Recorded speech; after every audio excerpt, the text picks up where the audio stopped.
Monggo ana gaman waja semurwet. Pandulu gumatih kuda kala tresna tatang ngono.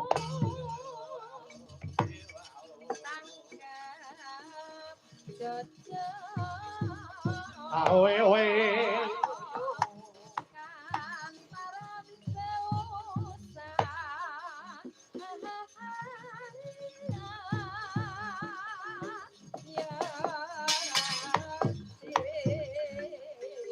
Oe oe.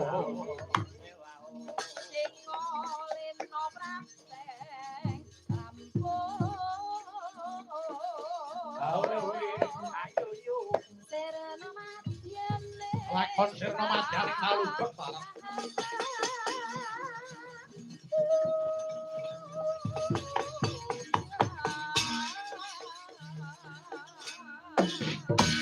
Kuta Pandhatata Kati Wisaya.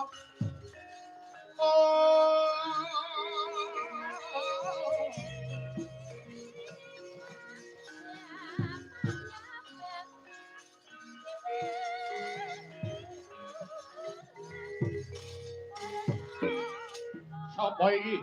Anoman bali takon. Patih Kuda Kala Kresna. Ayo, dewa kon rene. Ulengne Suralaya rasah golek sing ora ana. Anoman tandang.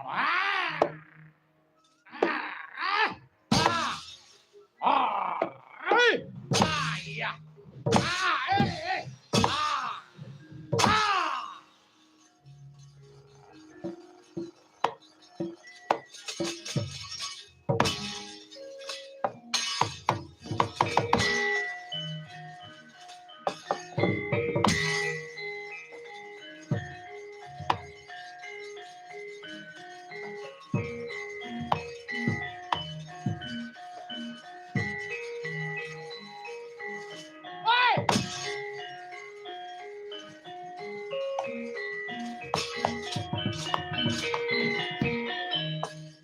Anoman.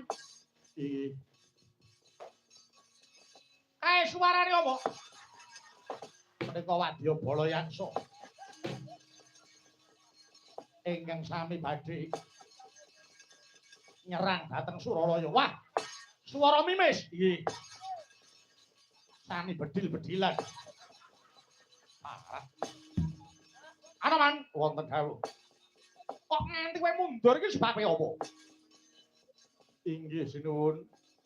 Ngantos kelena ing ngareh kaprayitnang kula kawon kalian buta ingkang magut ing Rananggana.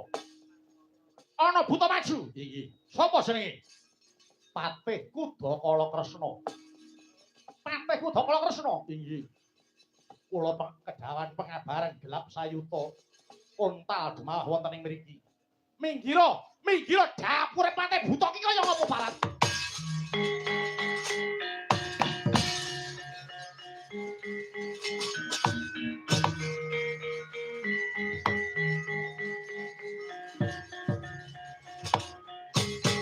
Ya bismillah. Aja ngali-ngali mandune Baladewa. Ana buta murang tata manowani gawe perkara maju rene. Ketahan bantenge tanah Jawa ora nganti sak banyon ilang nyawamu bareng.